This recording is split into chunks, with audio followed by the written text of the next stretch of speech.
Praise the Lord. Good morning. கர்த்தர் நல்லவர், அவர் கிருபை என்றும் உள்ளது. பிலிப்பியர் 4:13 என்னை பலப்படுத்துகிற கிறிஸ்துவினாலே எல்லாவற்றையும் செய்ய எனக்கு பலன் உண்டு. பிலிப்பியர் 4:13 என்னை பலப்படுத்துகிற கிறிஸ்துவினாலே எல்லாவற்றையும் செய்ய எனக்கு பலன் உண்டு என்று பவுல் சொல்கிறார். பவுலுக்கு இந்த பலன் எங்கிருந்து வந்தது? சவுலே சவுலே, நீ துன்பப்படுத்துகிற இயேசு நானே என்ற ஆண்டவருடைய சத்தத்தை கேட்டதாலும் அனனியா மூலமாக ஞானஸ்தானம் பெற்று பரிசுத்த ஆவியினாலே நிரப்பப்பட்டதாலும் பவுலுக்கு இந்த பலன் வந்தது. இந்த பலன் தான் தாயின் வயிற்றிலிருந்து பிறந்தது முதல் சப்பானியாயிருந்து ஒருபோதும் நடவாமல் கால்கள் விளங்காதவனாய் உட்கார்ந்திருந்தவனை எழுந்து காலூண்டி நின்று நடக்கச் செய்து குதித்தெழுந்து ஓடச் செய்தது கர்த்தர் கொடுத்த இந்த பலன் தான். பவுல் பாடி துதிக்கும் போதே சிறைச்சாலை கதவுகளை திறக்க வைத்தது. பவுல் யார் மேல் கைகளை வைத்தாரோ அவர்கள் பரிசுத்த ஆவியினால் நிறையவும் அந்நிய பாஷைகளை பேசவும் தீர்க்க தரிசனம் சொல்லக்கூடிய வல்லமையையும் இந்த பலன்தான் கொடுத்தது. மேலும் பவுலினுடைய சரீரத்திலிருந்து உருமால்களையும் கச்சைகளையும் கொண்டு வந்து வியாதிக்காரர்கள் மேல் போட வியாதிகள் அவர்களை விட்டு நீங்கி போயின. பொல்லாத ஆவிகளும் அவர்களை விட்டு புறப்பட்டன. ஐத்திகு என்ற மரித்த வாலிபனை உயிரோடு எழச் செய்தது இந்த பலன்தான்.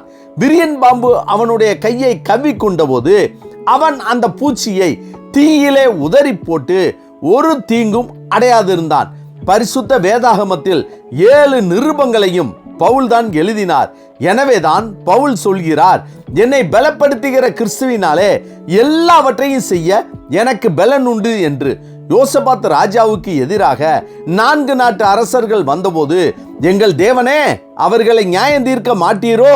எங்களுக்கு விரோதமாக வந்த இந்த ஏராளமான கூட்டத்திற்கு முன்பாக நிற்க எங்களுக்கு பலன் இல்லை. நாங்கள் செய்ய வேண்டியது இன்னதென்று எங்களுக்கு தெரியவில்லை. ஆகையால் எங்கள் கண்கள் உம்மையே நோக்கி கொண்டிருக்கிறது என்றான்.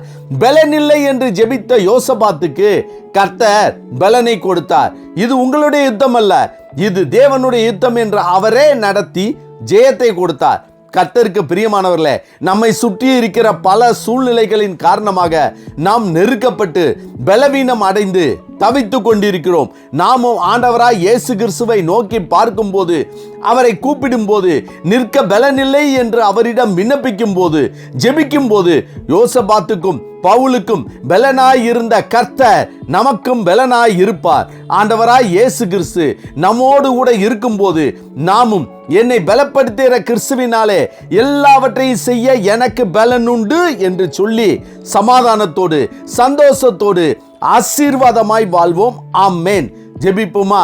சர்வ வல்லமை உள்ள சேனைகளின் தேவனாகிய கர்த்தாவே, நிற்க எங்களுக்கு பலனில்லை என்று யோசபாத் ஜெபித்த போது யோசபாத்துக்கு பலனாய் இருந்தவரே, பவுலுக்கு பலனாய் இருந்தவரே, எங்களுக்கும் நீர் பலனாய் இருக்கும்படி நாங்கள் ஜெபிக்கிறோம். கர்த்தாவே, இந்த நாளை நீர் கொடுத்ததற்காய் நன்றி. இந்த நாள் முழுவதும் உம்முடைய வல்லமையின் கரம் எங்களோடு கூட இருந்து எங்களை பாதுகாத்து எங்கள் தேவைகளை சந்தித்து வழிநடத்த வேண்டும் என இயேசு கிறிஸ்துவின் நாமத்தில் ஜெபிக்கிறோம் நல்ல பிதாவே. ஆமேன், ஆமேன். கர்த்தர் நல்லவர், அவர் கிருபை இன்று முழுவதும் நம்மோடு கூட இருப்பதாக. ஆமேன்.